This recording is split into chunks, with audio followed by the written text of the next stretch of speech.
నాలుగవ అనువాకం. ఊర్చమే సూనృతాచమే పయశ్చమే రసశ్చమే ఘృతంచమే మధుచమే సగ్ధిశ్చమే సపీతిశ్చమే కృషిశ్చమే వృష్టిశ్చమే జైత్రంచమే ఔద్భిద్యంచమే రయిశ్చమే రాయశ్చమే పుష్టంచమే పుష్టిశ్చమే విభూచమే ప్రభూచమే. పదచ్ఛేదం. ఊ ఆహారబలం, జీవనశక్తి. సూనృత మధురమైన వాక్కు. పయల పాలు. రసః సారము, జీవరసము. ఘృతం నెయ్యి. మధు తేనె. సగ్ధి సత్సమాజం, మానసిక ఐక్యత.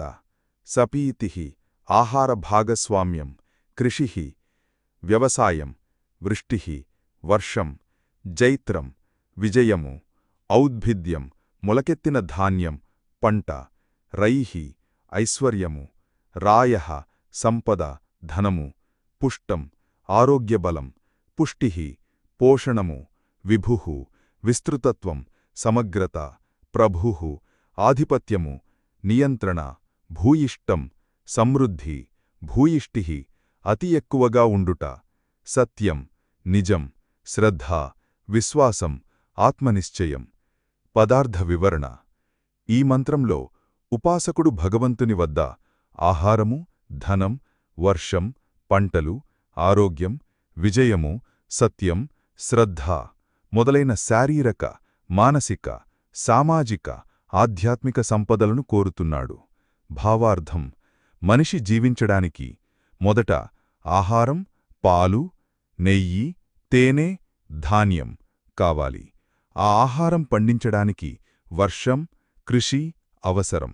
జీవితం నిలబడడానికి ఆరోగ్యం, శక్తి అవసరం. సమాజంలో స్థిరంగా ఉండడానికి సత్యం, శ్రద్ధ, మధురవాక్కు అవసరం. అభివృద్ధి సాధించడానికి విజయము, ఐశ్వర్యము, ప్రాభవం అవసరం. దీనిని సమగ్రంగా చూస్తే ఈ అనువాకం భగవంతుని వద్ద సమగ్ర జీవనోపాధి, ధనసంపత్తి, ఆరోగ్యం, ఆధ్యాత్మిక శ్రద్ధను ప్రార్థించే శ్లోకం. రహస్యార్థం. ఆహార పదార్థాలు భౌతిక శక్తికి సూచన. వర్షం, పంటలు ప్రకృతి సహకారానికి సూచన. ఐశ్వర్యం, సంపద కర్మఫలానికి సూచన. సత్యం, శ్రద్ధ, ఆధ్యాత్మిక బలం. అంటే ఈ మంత్రం అన్నం బ్రహ్మేతి అనే వేదవాక్యాన్ని ప్రతిబింబిస్తోంది. అన్నం ద్వారా జీవం, జీవం ద్వారా జ్ఞానం, జ్ఞానం ద్వారా మోక్షం. నిర్మాణం. స్ట్రక్చర్ ఆఫ్ ద మంత్ర. 1. ప్రథమ భాగం ఆహార ద్రవ్యాలు పాలు, నెయ్యి, తేనె. 2. మధ్య భాగం ఉత్పత్తి వర్షం, కృషి, పంట. 3. చివరి భాగం ధనం, విజయము, ఆరోగ్యం, సత్యం, శ్రద్ధ. తాత్విక విశ్లేషణ. శాస్త్రీయ దృక్పథం. పాలు, నెయ్యి, తేనె ఇవి మన శరీరానికి శక్తిని ఇచ్చే ప్రాథమిక పోషకాలు. వర్షం, పంట, వ్యవసాయం ఆర్థిక వ్యవస్థకు మూలాధారం. మధురమైన వాక్కు, శ్రద్ధ సమాజంలో శాంతి, సహకారానికి మూలం. విశ్వాసం, సత్యం మానసిక ఆరోగ్యానికి అవసరం. ఈ మంత్రం ఇది కావాలి, అది కావాలి అనే పద్ధతిలో సమతుల్యంగా అంటే సిమిట్రీగా రూపొందించబడింది. ప్రతి చమ్మే అనేది నాకు కలగాలి అనే భావనతో మంత్రం ఒక రిథ్మిక్ నమూనాలా ఉంటుంది, ఒక గణిత ప్రక్రియలా. శాస్త్రోక్త దృష్టి. Scriptural insights. వేదం అన్నదానాన్ని ప్రధానంగా చూపిస్తుంది. అన్నం బ్రహ్మేతి వ్యాజానాత్. తైత్తిరీయ ఉపనిషత్. ఆహారము, శక్తి, జ్ఞానం, సత్యం, మోక్షం అనేది చమక ప్రాశస్త్యం. చమకంలో ప్రతి అనువాకం ఒక దశ. ఇందులో 4వ అనువాకం జీవన పోషణ, ధనసంపత్తి, సత్యనిష్టపై కేంద్రీకృతమయ్యుంది. ఈ అనువాకం మనిషి జీవనంలోని భౌతిక ప్లస్ మానసిక ప్లస్ ఆధ్యాత్మిక అవసరాలను సమగ్రంగా ప్రార్థించే మంత్రం.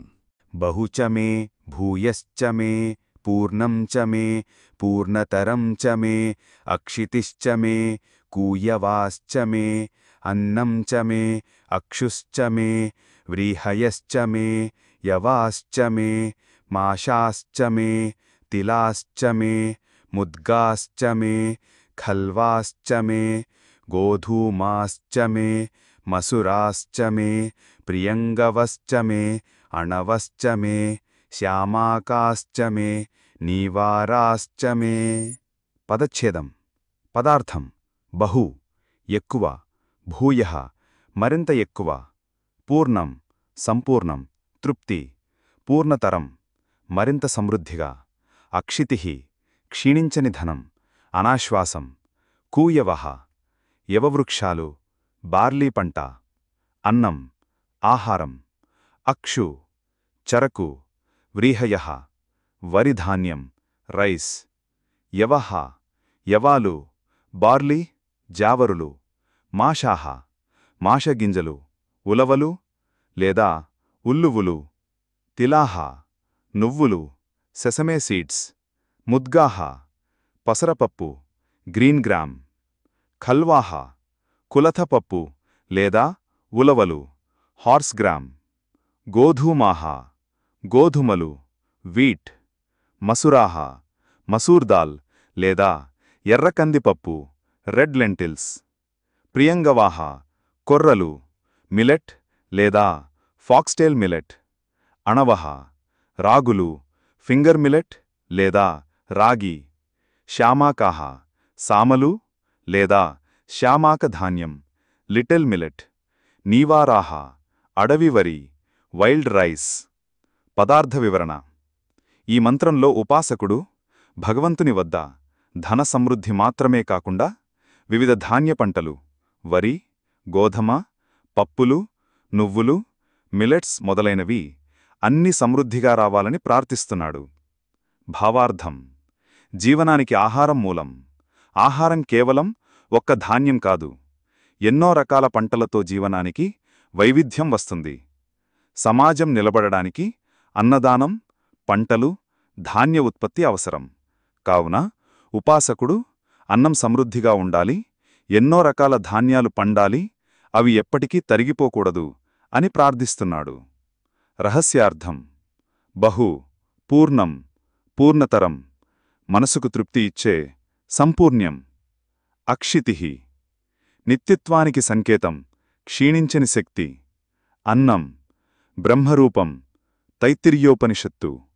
అన్నమే బ్రహ్మ. వివిధ ధాన్యాలు జీవనంలోని వైవిధ్యం, ప్రాపంచిక సంపూర్ణత. ఆధ్యాత్మిక దృష్టి. ధాన్యాలు అన్నవి పంచభూత శక్తులకి ప్రతీకలు. నిర్మాణం. స్ట్రక్చర్ ఆఫ్ ద మంత్ర. 1 సమృద్ధివాంఛ, బహు పూర్ణం పూర్ణతరం. అక్షితిః.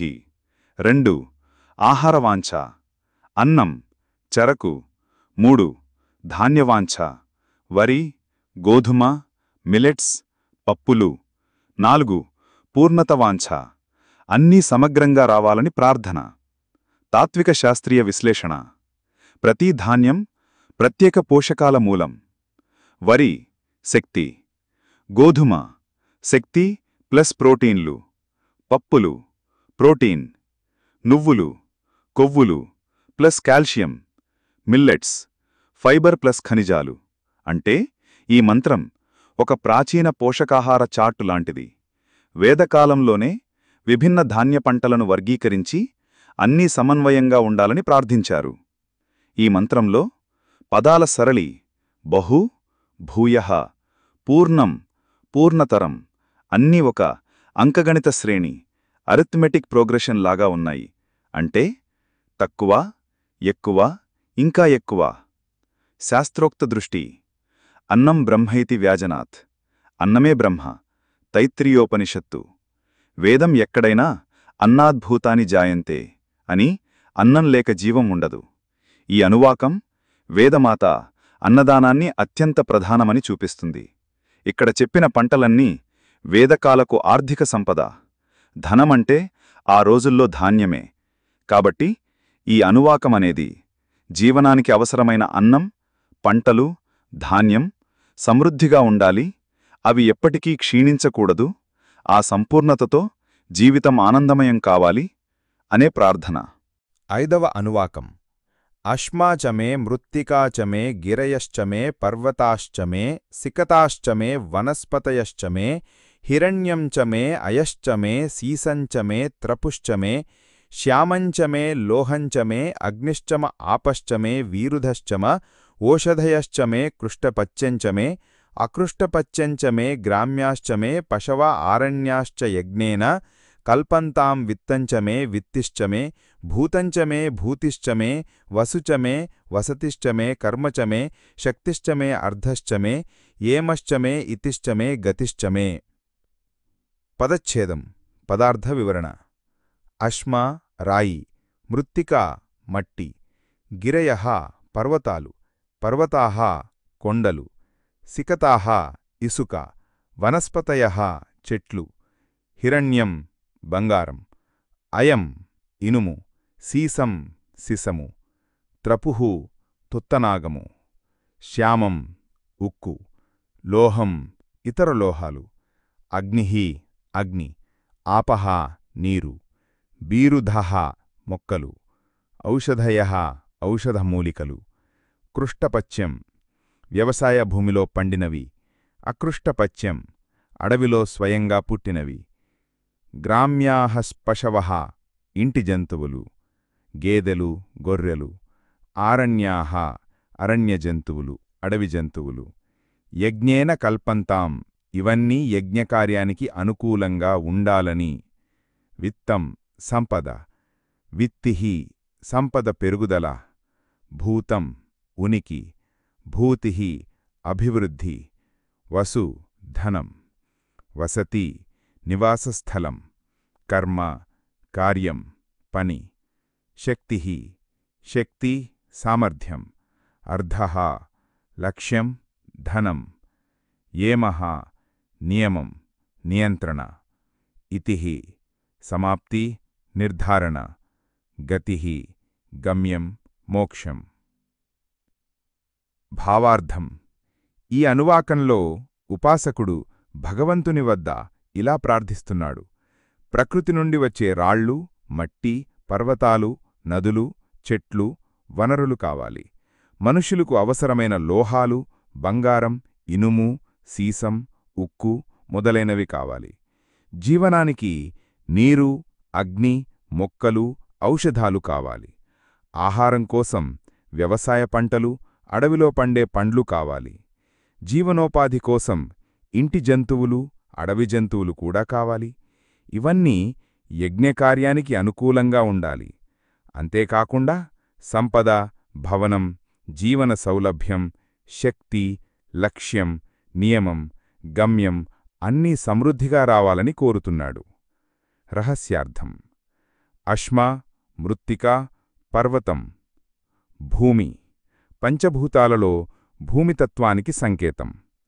అగ్ని ఆపః అగ్ని జలతత్వం, లోహాలు శక్తి ఆర్థిక సాధనాలు, జంతువులు పంటలు మొక్కలు, ప్రాణశక్తి జీవన సహకారం, విత్తం వసు భూతి, ధనం ఆర్థిక సంపద ఉనికి, కర్మ శక్తి గతి, సృష్టి స్థితి లయం, త్రిమూర్తి శక్తి.